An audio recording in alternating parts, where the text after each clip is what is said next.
Good morning, good afternoon, good evening, everybody. Thank you for once again joining this webinar. Today I have some really cool special guests that are going to be on. But first, I just want to take a second and just talk about our team, right, in Appalachia. I am so fortunate to work for Appalachia Technologies.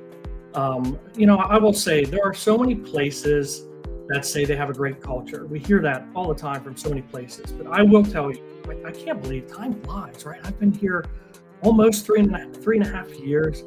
But I can tell you that the relationships I've made here and the opportunities at this company and so on have been just totally outstanding. So I just want to take a minute, thank Appalachia for the opportunity. And the thing is, I'm so lucky to get to work with these individuals that are about to come up on stage. These are people that I get to work with every day.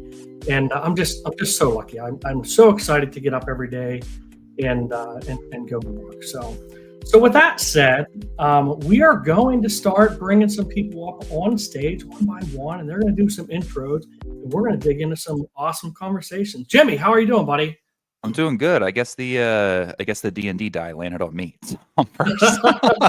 Hey, that's okay. Well, first, thank you, Jimmy, so much for coming. Really appreciate it. I get to work with you every day, and it's an honor, and I've learned so much from you. So, for the people who have joined this webinar, take 30, 60 seconds and just tell us about yourself.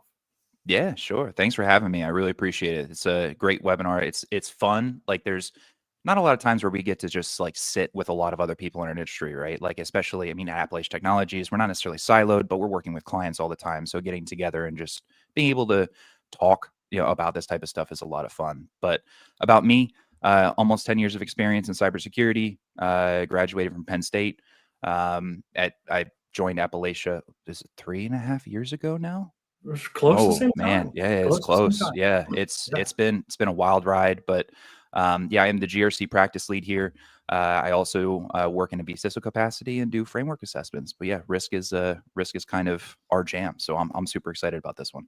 Well, that's awesome. Thank you, Jimmy, so much. I look forward to diving into some deep conversation. And we have Yoel. I have no clue what order these are coming up today. Ashley behind the scenes, who you've seen, guys are just drawing straws. So it looks like Yoel's next. You know what the fun part is? I get to see your intro, then Jimmy's intro, so I'm rehearsing mine as I go in the scenes there.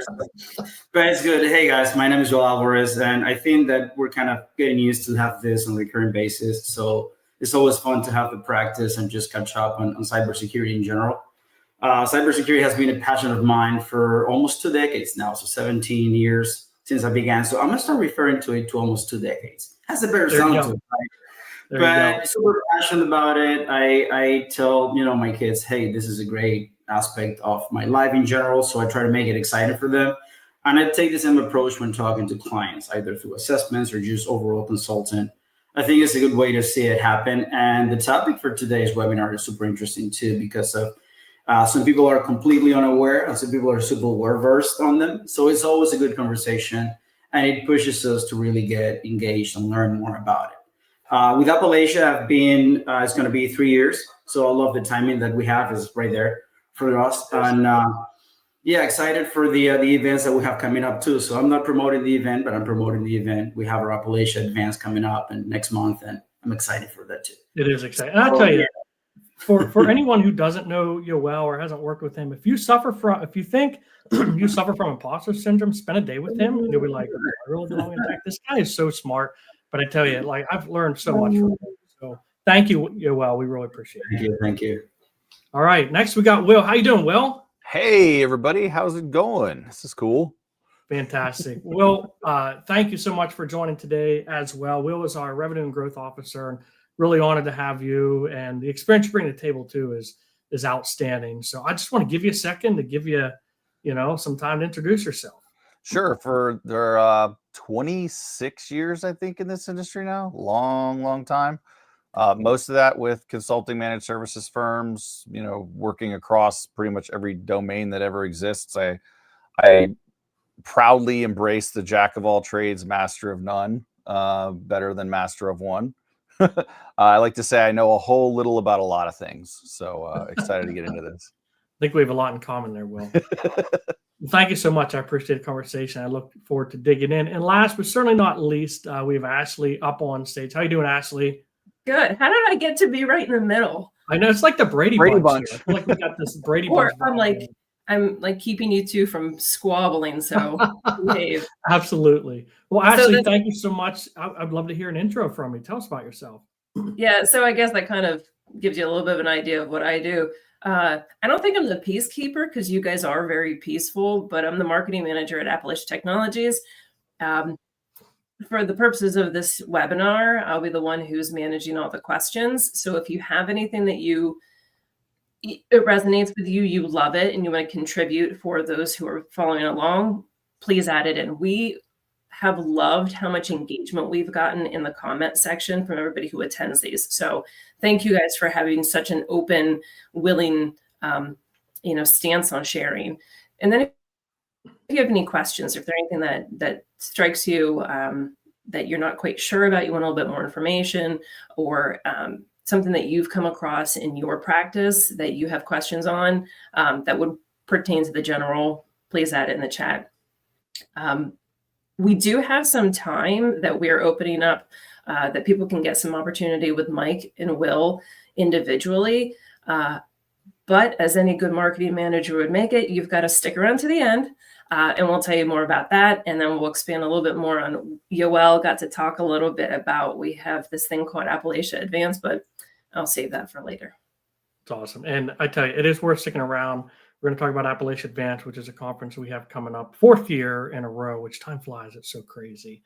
But hey, let's get straight to it. So again, thank you everybody for joining. And if you haven't done it yet, connect to these people. Everyone here in this room has, everyone beside me just has so much knowledge, and they're all on LinkedIn. And if you're not connected to them, you're missing out. So take a minute. I guarantee that they'll accept you, and you'll make a good connection out of it. So with that said, I'd like to kind of just get it kicked off with a question, right? So we called this session, this live webinar today, Beyond Just a Checklist.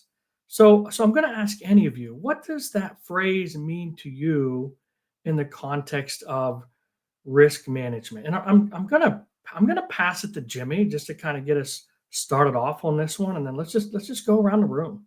Sure. Yeah. And I think the biggest challenge we're all going to have today is, like, we could all talk hours about this. So we're trying to keep it as pointed as possible. But I think that the biggest thing, checklists are about compliance, right? Compliance is the floor from a risk perspective, a cybersecurity perspective, right? What checklists don't have is context. It doesn't have the context of your business. It doesn't have the context of your business processes, your crown jewels, the people, the resources that you have, the vendors that you work with, the 3-5 year plan from a business perspective. It just doesn't have any of that context, right? So just approaching it from a checklist perspective, you're missing out on what makes risk management like the most valuable, right? And then I would say the second point that I have is risk is dynamic. It changes, right? AI wasn't a thing, 6 years ago now? Time flies, right? I mean, it was a thing, but it wasn't as widely popular, right, as it is now. And I mean, with some of the news that we've seen coming out, right, like there's a lot of things happening in the world of AI. It's a big risk. Risk changes. It changes sometimes quarterly. It changes yearly. There's things that change, could be weekly, right? So checklists, mostly static, risk dynamic. I think those are the two biggest points that I would like to make. Fantastic. Will or Yoel, would you like to kind of join in and follow that up? I'll say I like to, when I talk about building security programs, compliance is early on in the space, probably like the 3rd or 4th step. As kind of Jimmy said, it's the floor, but it is that starting point of, like, it's what you have to do, but based on your risk appetite, what are you okay maybe not doing? So all the more reason why just using that checklist combined with maybe your risk appetite is not necessarily enough. Perfect. Jimmy or Yoel? I think that the easiest way I have to define it is the checklist. You can assign it to someone and, hey, get me this done by the end of the week, or put it a timeline, right? And usually that one person has to go back and chase and get the answers and get it done. And you can actually build a very similar connection versus a checklist for compliance of any type of framework. But when you're talking risk, you're almost bridging the gap between those departments, because as I commented in one of Will's posts the other day on LinkedIn, is like risk is a common language that is spoken across departments or disciplines or roles. So if you have that risk approach when you're facing instead of a checklist, you will find like the culture has a huge impact on the risk, the age of the business, the new people coming in, the rotations, the scale, the growth, the appetite. And like I said, it's hard to put that on a list that you say, yeah, this is done, if you haven't really experienced that. So I love that approach. A checklist is just, it's such surface level, right? It's building those relationships. And something else you said, Yoel, is just that culture, right? Building out that culture that everyone's really a part of that. So let me ask then, for organizations or for leaders of organizations, they want to start their first try of a risk management program, right? This is a 2-in-1. Where should they start? But then to follow that up, what are some of the common mistakes that are made there as well? And I'll let any of you take this. Go ahead, Will. I think it's an easy answer for me if I was on the room and that question came up. How do we get started? My first question, even if I have the experience, which I do, would be like, has anyone done this in the past in the room? Anyone exposed for this organization, same size, same industry, similar, whatever, some experience in at least acknowledging risks, determining which are the ones that we should prioritize or just gain visibility?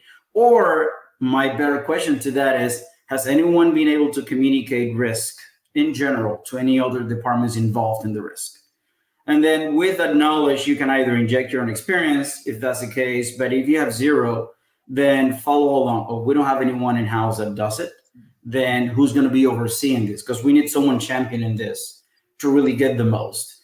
And that shows two things. One is you get to see the relevance, how important it is to have someone leading the charge and someone that is able to communicate. And the chances are, if you're on that table, you are able to communicate across. So you have a better chance of succeeding at that point when you use that leverage, if you will. So that'll be my first take on that. Yeah, absolutely. Having a seat at that table, being able to talk with others who have had that experience, who have done it before, is as they say, if you're the smartest one in the room, you need to find a different room, right? So you need to find that room of those that have done it before. Yeah. And you can gain their expertise as well. Will, go ahead. Yeah, I got all excited because the answer for where you should start and what people miss is the same. It's assets. Yeah. I don't think I've ever had a GRC conversation where I didn't talk about asset management. People think about all the risks of the technology, and if I have a conversation with a client, one of the first things I'll ask them is, "Do you have an asset list?" And they're like, "What's that?" They say, "Oh yeah, we have our laptops and our printers." I'm like, "No, every bit of data you have, every application you have, every business process you have, that has to be documented and have owners, and IT doesn't own that." And then they're like, "Well, why?" Well, okay, if I ask you what's the most important thing to this company, your answer is different than the person over there. So until you understand what you have, then you can't quantify how to protect it or prioritize it. And I'll further that. I love what you said, and I'll further that by saying, if you have an Excel spreadsheet that's an asset list, and there's 73 devices on there, but you have thousands of devices, and it's dated for 2013, you don't have an asset list, right? You need a program just to keep that asset list up to date, right? It's extremely important, because you can't, no matter, I mean, you could spend millions of dollars on protecting your organization, right? But if you don't know what assets you have, you can't protect them. So it's, you don't want to be caught having an old NT4 server sitting over in the corner that you didn't even know you had, and someone's going to sit in there for a year undetected because you don't have EDR on that thing, or nothing's being detected there. So people commonly think that just because it's not an important system, it doesn't need to be on that asset list. Well, as an attacker, right, as a previous pen tester, I can tell you that's the system that I want to sit on. I want to sit on that system that is not protected, right? So, Jimmy, I'm going to roll to you now. I'm a small organization, right? And so I don't really need a risk management program, right? I don't no one wants to take control of my digital. Like nothing's going to happen to me. I own a small pizza shop. So how would you? I'm hungry, obviously. So how would you answer that? I think the biggest thing, right, and it kind of pulls from the last question as well, right, of like what people miss is they try to boil the ocean, right? Like you don't need to be perfect right out the gate, right? Like just start. Most people as humans, right, we learn by doing, we learn by failing, we learn by continuously improving upon the program that we're trying to create. And we always joke, right? Cybersecurity is a journey. Well, there's a reason that phrasing is there, right? It's because people fail. They improve upon the practice. They take those lessons learned and they keep trying to do better. And eventually it gets to a spot where it's really mature and it's really good. You can either hire somebody with a lot of experience to come in and do that. It's going to be really expensive. Or you can just not try to boil the ocean right out of the gate, right? And if you're a small business, I think it's that whole, compliance is the floor. Start with what you need to do. Understanding the crown jewels, right? Assets, right? Understanding your crown jewels, what makes your business money, and then protect that, right? If you're, pizza shop is really difficult, right? But in terms of like a business, right? It's like, okay, well, if this particular server goes down, it takes out like our whole business process of this, which makes us $1 million a year, right? Well, okay. Do you need to spend $1 million a year to protect it? Probably not. But also you need to spend something, right? There are threats that might take that down, which averaged out could be, I don't know, a $750,000 impact over the next 5 years. So you should probably spend $750,000 over the next 5 years to protect that particular asset, right? Start with your crown jewels. Don't try to boil the ocean. Just keep improving on it. Start somewhere, right? Just start and improve upon it as you go. Yeah, I think journey, not a destination, right? Yeah. I think you have to start somewhere, just like you said. A really important question that I have pertaining to that is on your pizza, Jimmy, pineapple or no pineapple? Definitely pineapple. And if I could make a recommendation. All right, Jimmy has to leave the chat today, so thank you. I just had ham and pineapple pizza with a honey mustard sauce instead of like regular marinara sauce. Highly recommend it for anybody in Central PA. Duke's, I think, or Dockside Willie's, one of the two. They're owned by the same owner, I believe. But that's very awesome. Good. Well, I have to disagree, but Yoel, we're gonna roll to you. Anything to add to? I'm a small organization, and I got to start somewhere. Can you take anything from where Jimmy left off? And Yoel may have froze there. I'm not really sure. Will, we're gonna roll to you, buddy. Yeah, sure. I think the misconception that small businesses get is, like you said, they think they don't have anything valuable. And this is generally a problem that most individuals have with their just security posture. They think, oh, I don't know anything, or I'm fine giving away my privacy. You don't understand how criminals think and work. Like the baddies go out and pull a little bit of information from here and a little bit of information from here. If anybody's interested, just Google like China builds US airplane and read the articles and the information where you see how they were able to completely build this next generation airplane based on just stealing little bits of information from little places. So when you're a small organization, you have to think about who else you're doing business with as well. Again, to use the larger, the baddies aren't going to hack into Lockheed if they can get into their HVAC company first and then piggyback off and get in. So it's all about that perspective and gaining from a risk standpoint. That's why when you assess risk, you look at everything and make sure, you're taking into account all of those potential attack vectors. I like that. And, it's funny, Will, you mentioned about HVAC vendors, right? So if you think about it, like, why would anybody want to break in or target an HVAC vendor? Well, if you look way back to the Target breach years ago, that's how that happened. So if I'm an attacker, right, an attacker is going to look for targets that they can get even more information from, right? So if I were to target an organization that has access to all of these other companies, it really just makes them a much higher target. So Will, thanks for that. That's a great point. Yoel, you're unfroze, or you were stuck in, I think, very deep thought there for a second. No, my router just bounced on me in the middle of the webinar. How about that? Thank you, Xfinity. Anyway, I thankfully I had it running on my phone on the side, so I didn't miss Awesome. what was going on. But it's a beautiful thing to just see it evolve, right? Once you take your first steps in risk, and once you're like in charge of sections of it, you touch on a point that I think is one of the most sensitive ones, which is third-party risks in general, right? And if we're building a program, you can do the best job in the world at building your own for the risks that you identify that apply specific to you. But then when you start doing the research, and by the way, we have an HVAC provider. I mean, we're not bashing on HVAC producers, guys, or in general, right, or providers. But you have a third party that is actually more exposed than you would think, and you have no way to assess them because the agreement doesn't necessarily include the language around what's your compliance, where did you get your certification, how long ago did you get certification or not. So maybe it goes back as far as saying, I need to revisit how I assess my vendors in the first place. Rather than developing scrutiny to see if you're compliant or not, by the way, we have an SLA coming up for renewal soon or a contract, then it might be worthy for me to do the research and find one that has a sub 2 type 2 public or a PCI or any other significant enough, compliance requirements.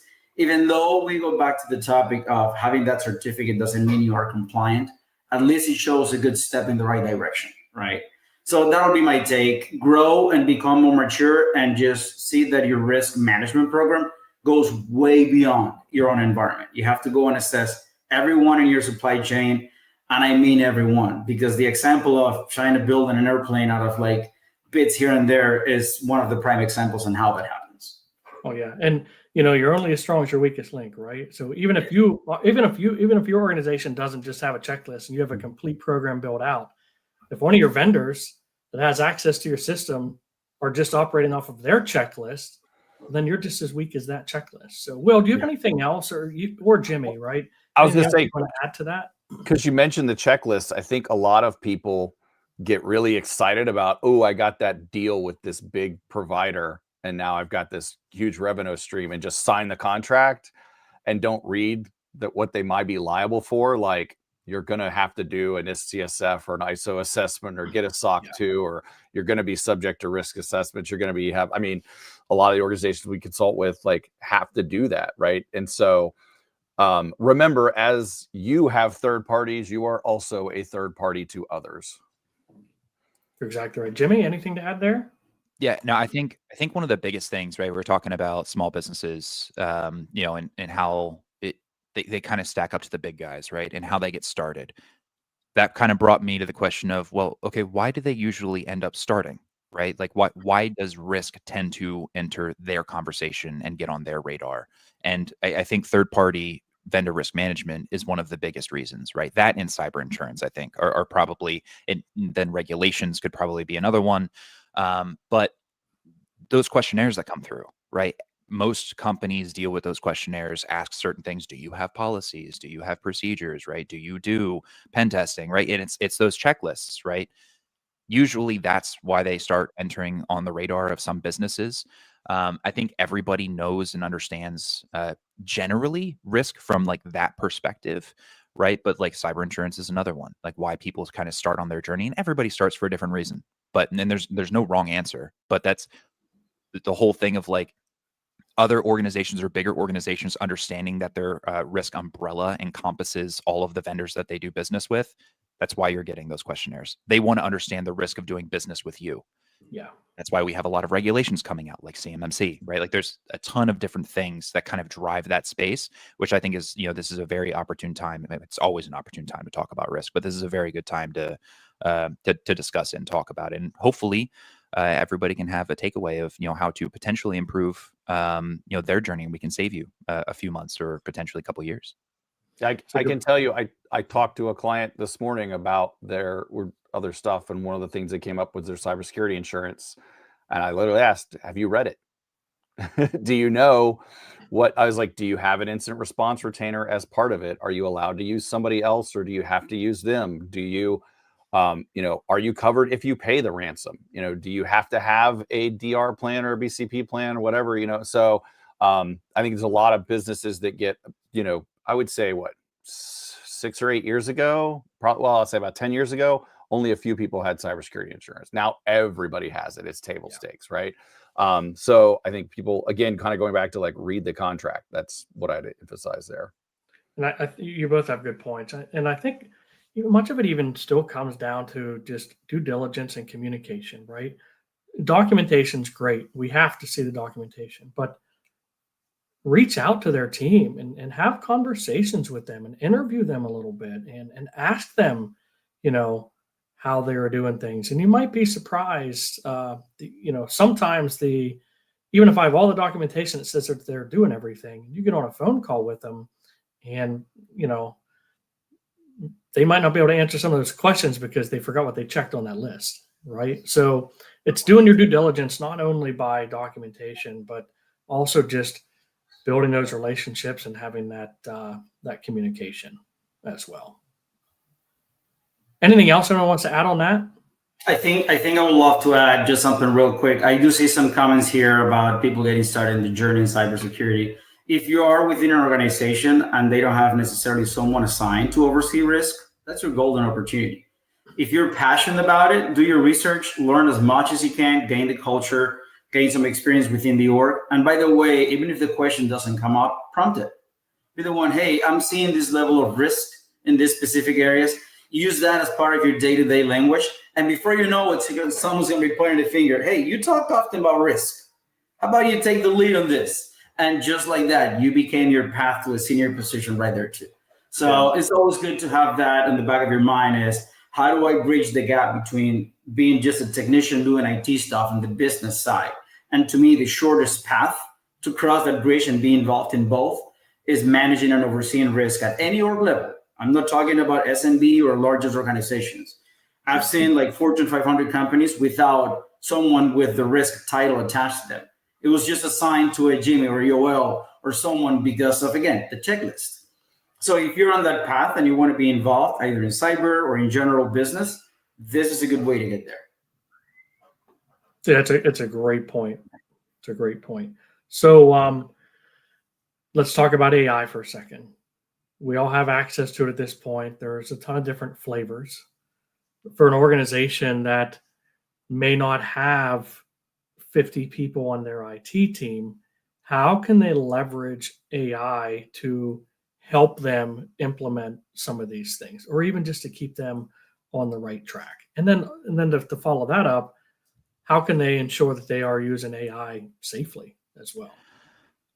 I think this all comes back to a conversation that we've had a lot with our clients, right? Like as AI is starting to be leveraged into a whole lot of tools, right? Vendors are coming out saying, hey, let me sell you this AI thing, right? Or vendors that you're already working with are saying, hey, we have this AI add-on that we can put on, right? It all goes back to that kind of third-party vendor risk management and understanding, okay, well, what are you doing with my data, right? Or are you training your AI on my data? And if that's the case, what happens when you get breached, right? Like where does that data sit? I think the biggest thing it comes back to is have a conversation with the client, with the organization, to understand how AI can be leveraged to better improve the business, create efficiency, and then have a conversation and create, like everybody has acceptable use policies, right? What you can and can't do with, your business asset, right? Separation of church and state, work on work assets, personal on personal assets, right? That should be very similar for AI, right? You're not putting work-related information that work doesn't want you to be putting into AI, right? There should be that kind of separation of church and state there. If your work does not have an approved AI vendor, do not put any sort of data into AI, period, regardless of what it is. Do not put anything into that AI vendor that could be traced back or could be looked at as confidential data or sensitive data or anything other than public data, right? I think that's the biggest thing. Is it kind of starts with what are we going to allow ourselves to put into these AI models? Which AI model are we going to partner with? And then what's the risk of doing that, right? And then putting together a policy, communicating and educating users, all that type of stuff kind of wraps into it. Can I ask a question? Go ahead, Ashley. Jimmy, you said something early in that answer about a vendor may say, we'd like to incorporate this AI feature in this tool. are they obligated to ask you for permission, or is this one of those cases where you have to be very up on what your vendor contracts and agreements are? Yeah, Read it's the the ELUA. yeah, it's the end user licensing agreement, right? Where a lot of us just kind of click accept and move on. A lot of times vendors will have things in their contractual agreements that say we're allowing ourselves to train internal tools. And I think generic statements could be like train internal teams and tools on things that are occurring, right? So you create training scenarios. Well, they're using that language to be like, well, we're feeding our AI and training our internal team because AI is now part of our team on all of those scenarios. So in terms of can they do it, there are ways that it can be done without your knowledge. There's questions that need to be asked. Now, should they be doing it? Probably not, right? I mean, with some of the news that's come out recently, we all know the risks of just feeding things into AI. So there's a lot of conversation. It's a really good question, but most of the time they can do it without your knowledge. Depends on the contract. Read the contract. Read the EULA. Yeah, certain popular vendor who makes editing software gotten a lot of public hate for their when their AI came out, literally saying it's going to train on your work that you do, like as an independent artist within their tool, so that its AI can be better. So there's more than just regulatory issues with that. There's definitely some reputational blowback that can happen too, depending on the kind of organization you are. Yeah, I think you have to be really careful, like Jimmy said earlier, to even what you're putting into it, right? I'm hearing stories already of IT teams dumping router configs into it, and like just information. Like I've seen that, right? And it's crazy. So we have to, anything that you don't really want out in the public ever, you probably shouldn't dump into any of those AI resources, because at the end of the day, right, you want to make sure that information stays very safe. And Roman made a good point earlier, and Ashley brought it up. I'm going to bring it up here again. He says with AI, you need to first understand the type of AI and how it will be used, and second, build trust. Trust is a new currency, and that's a great point, Roman. Thank you for that. I want to talk about that comment and also mention one about the MIT report about 95%. I'm going to address the MIT one first, and part of that same context is the fear of missing out. Someone just rushing through the finish line to get AI implemented. So without either someone knowledgeable enough to do it, or at the same time, someone without a real business need on how to implement it. So yeah, most of the time that's going to be set up for failure, right? But the other one that Roman made about trust in general, the news just came out about a zero trust vendor using logs to really train their own AI. And we were talking about it internally, and at the same time, you're like, this is the purpose of this type of vendor specifically, to develop a zero trust environment that traffic and everything else is actually secure to that extent. And then the CEO comes in the news and he says, by the way, we're using all of your information, and I mean everything that comes through our channels, to train our own AI. And if you look at it from the technical side, you may think that is a good thing because, hey, it's going to make you a better product in general. But what's happening is when you get access to full logs, that includes PI or information that you don't necessarily want to be used to train anything. They should be secure because the model means that you're supposed to protect it. So it is always that trust level that you have. And the highest trust you can play, and this goes back to our first Appalachia Advanced event, when we were talking about automation, the future of cybersecurity, and so on, it came down to, can you build your own environment and contain it from the world? Can you train whatever models? And by the way, guys, this is before the ChatGPT thing, so we're going to take credit for that. This is way before it became popular. Can you develop your own environment instead of doing that move to the cloud and that move to the next data center? Because inevitably, those vendors are going to use something. It wasn't AI at the time, to learn from your habits, to learn from your data, to develop the next solution. So yeah, trust is a key thing if you have trust on your own team doing it, or if you have a preferred vendor. But yeah, you have to have documents that make it legally binding, that you can go back before a judge and present a case if you need to. Not giving anybody any ideas. I'm just saying you have to have the documents to back it up. And again, do your due diligence, because we've seen many times over the past year or two where some new AI technology come out and millions of users overnight are throwing data into it, right? Yeah. So just pull those reins back a little bit and slow down. Will, go ahead. Yeah, I got a question as the dumb executive. If someone is putting data into one of those models, whether it's an individual through GPT or whether it's one of those companies training it, as an outsider, how do I make use of that data? How do I find that data? Because I know it's there, it's out there in public, but like the risk is the wrong people, it gets in the wrong hands. But how exactly does that happen?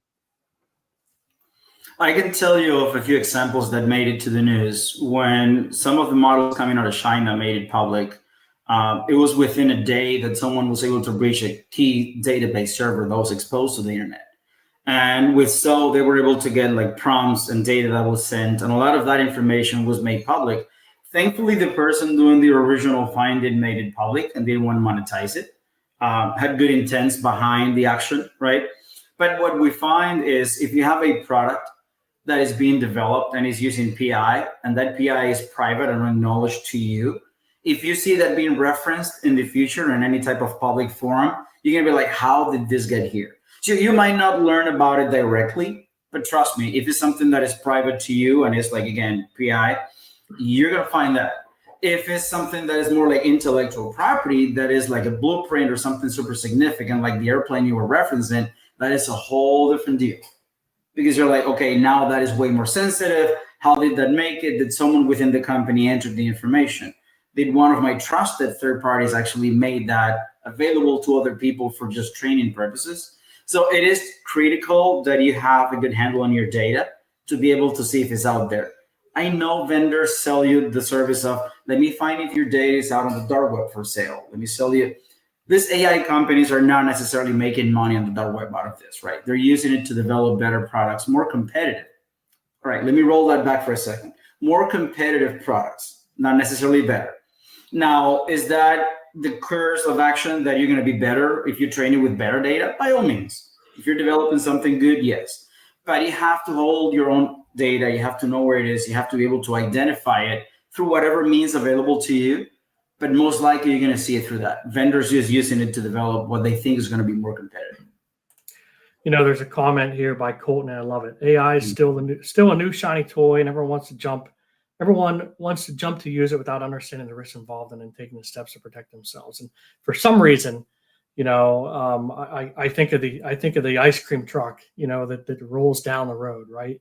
Even though there's a brand new shiny ice cream truck that rolls down the road, doesn't mean you should run toward it. Right, we need to do some research before we eat the ice cream, and it's probably a horrible analogy, but I don't know why I thought of that. But I just think that we have to, like you said, just slow down and do our due diligence. Mike, you're hungry between pizza and ice cream. I think Midwest, you're at what, 11:30, 11:40? Yeah, I'm still a little upset at Jimmy about the pineapple on the pizza. But before we move any further, I want to scroll back in the comments here for a second, because I still feel it fits in this conversation. Samantha had asked a question earlier. Says it appears that many companies may not be fully aware of their most valuable points in cybersecurity. I love this question. Do you believe that this is the case? I'd love to hear from all of you on this. I have a good example that shows this. I lived it because I was there when it happened. You bring someone new from a complete different industry, and you bring them in as part of your team. You just hire this network analyst or security analyst, someone that shows potential from the interview on, right? And the moment they come in, you give them a few access here and access there, and that level of experience from outside your environment it shows exactly that. It's like, are you missing out on critical points because either you're too full of yourself that you don't see it being an issue, or second, you were missing it because you didn't know how to identify it, right? That's a clear way of finding that. And to me, that's the one that I first, criticize myself for missing it out or just not having the visibility to do it. But to me, the one that does the most harm is the people acknowledging that, being aware and ignoring it. That one brings a lot of level of attention that you're like, hey, We know we have web services exposed. We need to pen test it. We need to secure it. We need to WAF something to do it. And someone makes a decision above your pay grade to say, no, we're not going to do that now. Your job is to bring them up to date on what the level of risk is, going back to the original topic of the presentation. And then if you can score it somehow, if you can give them historical data on why this is, where you're the most exposed, and use that information, I think it goes a long way. But again, either you're missing out on the technical side to identify it, or someone is already aware and they decide to ignore it completely. So yeah, I think that's the case. Yeah, go ahead. Yeah, I think that's a really big thing, right? I mean, the simple answer to the question is yes, right? SMBs make up like a large percentage of the amount of organizations just throughout the world, right? And how many times have we engaged with clients, or we engaged, and just talked to other organizations, and they only have like one IT person on staff, and they don't have the time to really think and stay up to date. I mean, just in the IT world, not even necessarily a cybersecurity niche that is a part of the umbrella of IT, right? It's impossible to stay up on the tactics, techniques, procedures, the TTPs, right, of all of the red team assets or malicious actors out there. So are they missing where they're vulnerable? 100%. Like, new tactics and techniques and procedures are created in every day, right? I mean, it's hard to stay up to date on all that type of stuff. But then the question becomes, do you need to? Do you have assets that are worth protecting, or spending the time and resources in, understanding what that is? As you grow in company size, as you grow in company revenue, of course, the answer becomes more likely yes. But to use Mike's food example of a pizza shop, maybe not, right? Maybe you don't have, the assets worth spending all of that time outside of just getting a couple of things, right? You don't necessarily need to stay up to date on all of the TTPs that are out there from a technical perspective, right? But there are definitely companies that we've met with that say, oh yeah, we do all the checklists, right? Here are all the checklists that we do. It's like, great, but what happens when this thing occurs? And they're like, oh, well, we haven't thought about that. So another way that could help is, bringing in an outside vendor, or even internally, right? Doing a tabletop exercise, a theoretical exercise that if you identify an area that is a sore spot for the organization, that doesn't believe, that the organizational leaders don't maybe not believe it to be a sore spot, or think that it's a sore spot, having some sort of tabletop exercise might prove that is a sore spot, and that there's, it proves the value of the risk, right? It proves the impact, the financial impact, the time impact from that perspective. I feel like many businesses, or many people, have this false sense of security that if they run across the website, it's safe, right? That there's proper controls in place and so on. And to go back to one of the things you said earlier, Jimmy, fun fact, right? According to the United States Chamber of Commerce, 99.9% of businesses in the United States are classified as small businesses. So what's a small business? Small business is anything under 500 people. So think about that, right? 99% of the businesses in the United States have less than 500 people. So if you think about the number of IT people they might have, 2, 3, but then look at all the data that they are protecting. So, Will, do you want to add anything to that? Yeah, I think the interesting part to the question was mentioned the most vulnerable points. And I would kind of give a resounding yes, because historically we have kind of relied on the technology to tell us where the vulnerabilities are. And I would say in the last, 7 or 8 years, we finally started to think about context. So once we started, we started talking about, once this word attack surface came out, once we started thinking like an attacker, getting in the mindset of the bad person, putting in, we transitioned our vulnerability programs to provide more like, is it exploitable in your environment, or is it just a bad thing that exists, right? So I think because of that, and because of the lack of maturity that exists in most organizations, I absolutely wholeheartedly agree that most people probably are still missing out on the most vulnerable things they probably need to be dealing with. Yeah. Well, is it that people somehow mislabel what the actual risk is? Because they see, like you said, if vulnerabilities can result, or they see like a Windows XP server running a whole manufacturing plant, and they're like, oh, this is bad. But if you take enough measures to protect it, I think that changes the narrative around, okay, do we need to spend the money on this? Can we push it a few more years? So it is an interesting conversation to have regardless. Well, My, good. no, okay.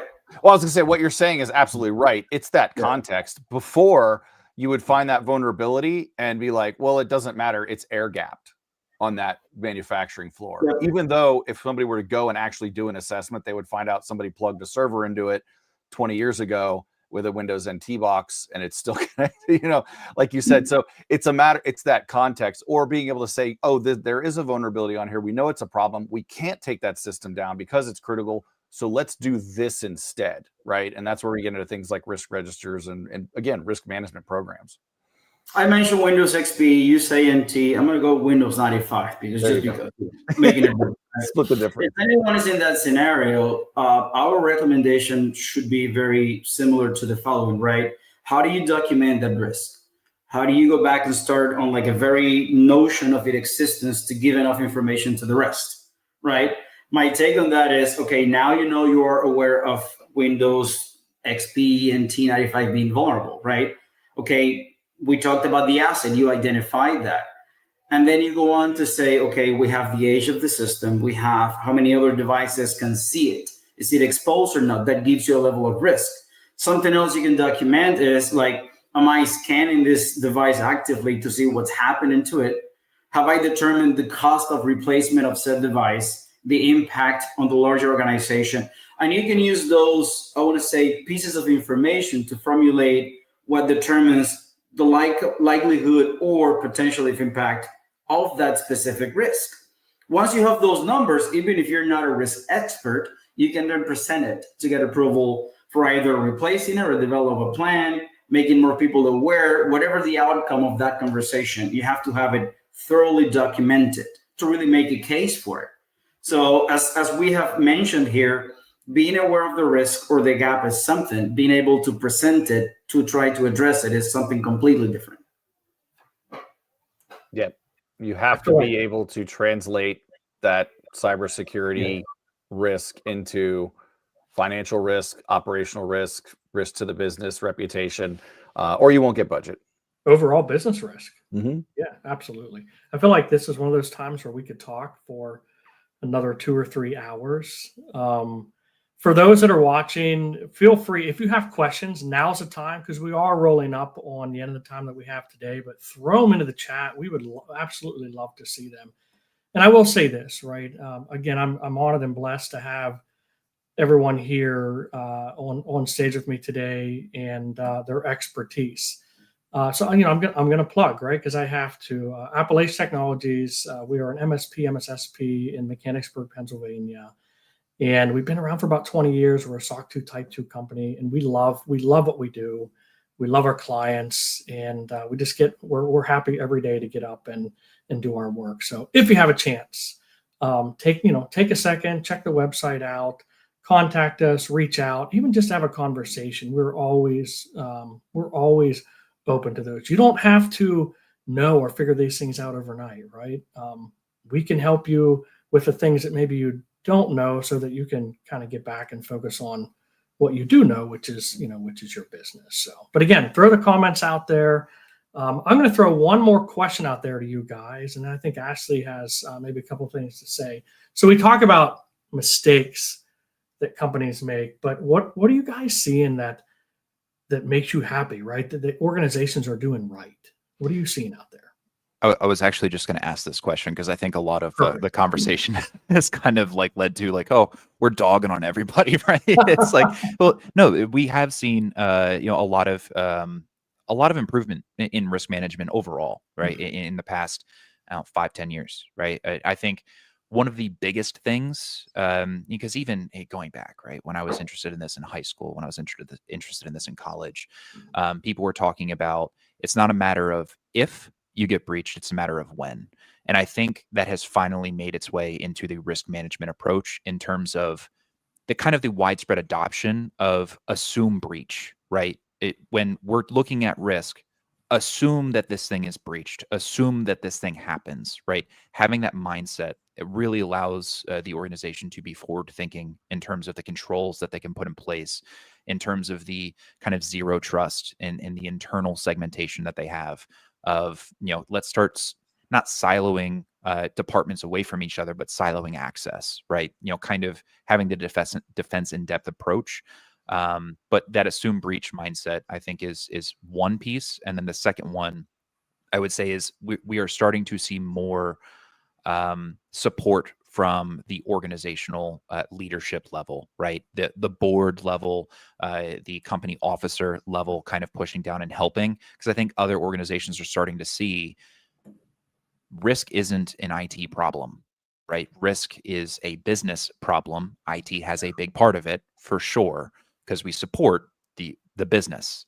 So IT is definitely there, but the support from leadership and understanding basically risk management in general. And a lot of times they've been doing a lot of risk stuff, right? And making risk-based decisions, but kind of marrying the two and kind of putting into a risk management program that can be constantly done and improved upon over the course of time. And everybody, it kind of sets that language, right? We're speaking the same language instead of me using hyper-technical cybersecurity language that business leaders don't necessarily understand, or hyper-technical business language that maybe cybersecurity individuals don't necessarily understand, kind of meeting in the middle, right? And kind of having those conversations and making sure we're talking and we're comparing apples to apples and we're talking the same language so we can solve the problem, right? Those would probably be the two biggest things that I've seen in a change in the past 5 to 10 years. And one of the things you said that I totally agree with is we're seeing buy-in from the top. Finally, not every organization, but many, where they're finally starting to get it and put those pieces together and build out teams and processes and procedures. So, Yoel or Will, would you like to add something here? Yeah. I think that I see something that it brings a grind to my face every time. I just I don't know, I'm happy to see it. It's people simplifying their environment.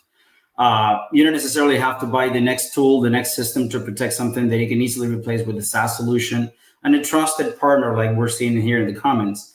The simplification of your environment not only minimizes your expense on real, solutions and talent to maintain those, it helps you have a tighter grip on how the data is managed, and the data flows in general are more visible, right? And then the other aspect to that is people reducing the scope physically too. Like all database server being decommissioned, being full AD environments being collapsed and going with the Entra ID route, and now having new features available to them like multi-factor authentication enforced across the board. When we see those small wins, it's okay, what did it cost you? Yeah, the effort to put a strategy together, to develop a plan to get off of those systems into a more flexible, scalable, and secure platform. I think that the approach and they go to the cloud wave, I think they drive a lot of that. We're seeing a lot of hesitancy now because of things like AI and trying to develop their own. But for the most part, making those systems more scalable and simple, I think is what has driven. It's funny that in risk, you don't eliminate risk, you only aim to reduce it. Well, what if I get rid of the thing producing the risk in the first place? The risk is gone. So yeah, to me, that's the biggest win that I've seen. And that goes across all sizes of organizations. SMBs all the way to the fortunes. Yeah. It's always great when you can reduce those assets a little bit, right? Yeah. Will, anything to add? Yeah, I'm going to say modernized security operations. So modern SecOps to me is a great mindset shift. We used to live in a world where GRC sat over here and the threat team was over here and the SOC people were down in the basement and the executives were up here, and everybody was spread out doing their own thing, and the CISO and deputy CISO had to kind of make sure everybody played nice together. And now we've realized that modern security operations have to operate holistically, and all of that has to feed each other. So when we're building a risk management program, or we're dealing with compliance of vendor risk, we're sending that information to the right people within the SOC, and we're getting threat intelligence coming from the individuals who are looking at the dark web and looking at what the baddies are doing and bringing that in, and that's helping to assess things better. And that's helping us build better, detection engineering, right? So just all of that together, just the whole idea of modernized SecOps is just, to me, that's what puts a smile on my face. I love that. We are rolling down on time. We have about 5 minutes. I want to take the time to thank all of you for participating in this. Ashley for running all of the stuff behind it. When you see the comments coming up and all the stuff going on, that's her pushing those buttons in the background. So kudos there. Thank you for the questions and so on. And I believe that Ashley wants to speak and kind of add something to this. Yeah. So thanks, guys. Really appreciate it. And for everybody who participated in the comments, whether you were consuming and asking questions or whether you were offering something, every bit of it is impactful to the group. So thanks for being part of the community. So if you guys know Mike or Will on LinkedIn, you may have noticed that there's a little bit of some friendly competition that got dropped recently. And it's all going to come to a head on September 17th. I had said earlier on that there's an opportunity to get about 15 minutes with either of the gentlemen for a bit of a new call to talk to them specifically about whatever's going on. I will get back to that, I promise. But first, in light of that friendly competition, we are hosting our 4th annual Appalachia Advanced Conference. This year is taking place on September 17th at the Hershey Lodge in Hershey, PA. If you're not familiar with Pennsylvania, Hershey's chocolate, the streets, the air, everything smells like chocolate. It's amazing. We're going to be holding our 4th annual conference, and the goal of our conference is much like our goal of the webinars, is for us to educate our community, bring people together. There are general sessions, and then there are also going to be breakout sessions that have some practical application, like a workshopping type thing. There's an interactive piece to it, something that you'll be able to do with peers and then also take it back to your organizations. I'm going to drop the link in the chat for the event. And we also have a promo code so you can get 50% off. So if you're someone who's in the area, if you're someone who's close to the central Pennsylvania area and you don't mind traveling in, or maybe you have a client or a family member to visit, it would be a great time to have you join us. So that day, the competition between Mike and Will comes to a head, and somebody is walking away with a new pair of Vans. I wish I could say it was me. Not somebody, Ashley. It's me. It's me. So you guys are going to just come together and buy me Vans. That's awesome. I'm going to need them by the end of that day because I'll be on my feet. So let me get to the part that many of you have been waiting for, is how do you get time with Mike or Will? First of all, any of these 4 gentlemen are always welcoming to connect on LinkedIn, and we'll answer questions if and where possible and where it makes sense. But specific to the risk management space and what we've talked about today, if you have an idea or a thought that kind of has been brought up through this, and you just need a little bit of help, or want to have a conversation with Mike or Will, we're offering that there's 15 minutes that you can get free on their calendar. However, those of you who are tuned in live, you guys get the benefit because it's good for an hour. So right now, it's just about 1 p.m. East Coast time. So by 2 p.m. East Coast time, it might be harder to get a hold of these guys. So please jump into their LinkedIn messages, their inbox, and let them know that you'd be interested in scheduling some time. And then each of them will reach out to you to do that. But please don't let that prevent you from reaching out for any kind of comment or question. It's just that would be some time that we know that we will designate to you to get on their schedule. Thank you, Ashley. That was perfect. So yes, make sure you check out the conference. Make sure that you reach out if you need anything. We are always here, and this is our jam. These are the things that we love talking about. So once again, I thank all of you for being part of this. I thank everybody for everyone who's tuned in, for taking the time over your lunch or whatever time of the day it is for you. We are Appalachia Technologies, and we will talk to you very soon. Take care.